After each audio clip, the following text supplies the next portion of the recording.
Welcome back to Vital Refinement. This is episode 6 of Vital Refinement Things I Learned in 2020. Now, I feel like a lot of people can relate to this because, one, it's like what our society is driven off of fear. Fear of aging, fear of failing, fear of being broke, fear of not being accepted, fear of rejection, everything but the fear of God, which is the only thing you're literally supposed to fear. So episode 6 is basically I allowed myself to be controlled by fear. I was making decisions based off fear, and I learned this in 2020. Looking back at some of my most recent life decisions as an adult, they were all driven by fear. Fear of disappointing my family, fear of not having this by age 25, fear of not being this by age 30, fear of not having this much money in my retirement. All these things, right? These are all societal, quote unquote, norms, societal expectations, societal values, family values.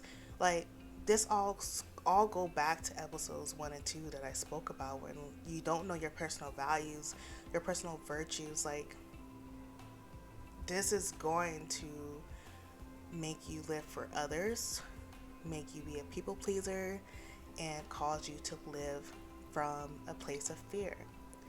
Um, a lot of us operate out of trauma, right?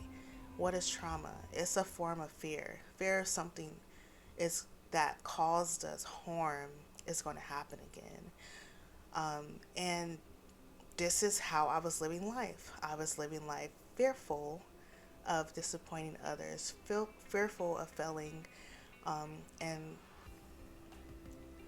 not having others accept me or whatever the case. And just looking back, I realized I was doing this, and I was just like, wow, I don't want to navigate life through fear. I don't want to operate life based off of fear. And I know that, of course, this is unavoidable. Like, you can't 100% get rid of this because of the society we live in. And you really want to have your loved ones be proud of you. That's okay. That's normal. That's actually pretty healthy. Like, you should care about what your significant others think about you and how they feel about you. Like, I get that. But that shouldn't be solely how you're operating.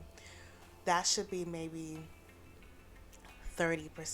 70% should be from your inner core. It should be from what God tells you, what God says you're capable of, who God says He created you to be, who God has placed on your heart to, like, what your identity, what your characteristics are, what your talents, your gifts are. It should not be based off societal influences because we're not supposed to be of this world. We may be in this world, but we ain't supposed to be of this world, right?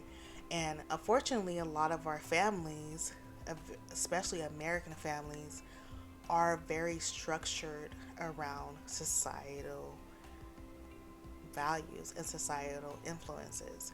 So a lot of their expectations of us as well can, of course, be driven from societal means.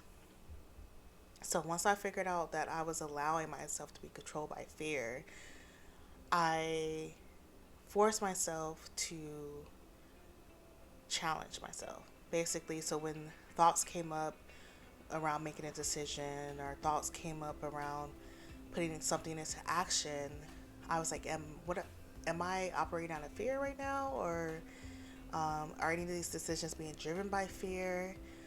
This is something I'm definitely still working on. Like, it's very hard to break out of, especially because we see so many things that causes us fear. We see so many tragedies. We hear about so many things happening in this world. Of course, it's going to have an ounce of fear connected to some of our decisions. I get that. But it is something that I don't want to have more than 5% of the control over me. I want to make actions because they make me happy. Like, they fulfill me, they keep me motivated, they bring me joy, you know. So this is something I definitely am still working on. It's definitely a huge part of my anxiety because anxiety is fear. So it's something that I speak about with my therapist all the time of how, like, not giving into anxiety, because the more you give into something, you're feeding that, and the more you're feeding that, the larger it's going to be.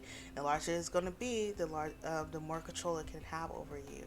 So she and I have really been working on building up evidence against anxiety, building up evidence against fear. Like, hey, you did this. That that's what anxiety told you couldn't do. Now you have evidence for yourself. So next time you're in a battle with anxiety, you're like, hey, I did that one thing I thought I couldn't do, or I did that, said that one thing I thought I couldn't say, or faced that one problem that I thought I couldn't face, but I faced it and I got through it, and it wasn't the outcome that anxiety was telling me the outcome was going to be. So now I have something, evidence in my back pocket to say, like, hey, maybe this anxiety thing or anxiety person, however you want to figuratively look at anxiety, maybe they're just a liar. Maybe they're a lie.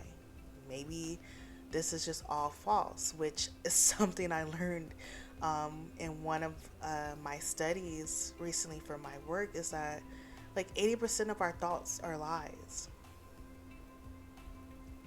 Isn't that wild? And that's why our minds are the most powerful. And that's why fear and anxiety are so, has such a stronghold on us, because it's within our mind. So that's what I learned about myself. I was operating out of fear, trauma, have making fear-driven decisions, and I'm really trying to break that chain right now. Like, through prayer, and of course, like I said before, trusting in God, being building up my faith in God, building up my faith in myself, trusting myself, and having that professional um, help from a therapist. Like, these are all tools and resources that I'm using to correct this, and I hope that you can find a way to correct it as well, because this is most of our society. Most of our population is making decisions driven by fear, and it's really holding us back. And so I hope you got a word out of this. I hope it was positive for you to listen to. I hope that it gives the reminders to check in with yourself and say, like, where am I operating from with these thoughts? Where am I operating from with these actions, or these choices that I'm making, right? So that was the number 6 thing that I learned in 2020. And I started trying to correct in 2020 and 2021, and continue trying to correct right now in 2022. I hope that it's something you can correct within yourself. If it's something you struggle with, please comment down below um, how you're dealing with it, or if it's something you want to work on. Like this video if you enjoyed listening to me rant about fear, and share with anyone you feel like it could be relative or helpful for. I really appreciate the listens, the interactions, and I hope you enjoyed this series so far about what I learned in 2020. This has been Vital Refinement, episode 6. Take care, stay blessed, stay healthy, and have a great rest of your day and night whenever you're listening to this. And bye.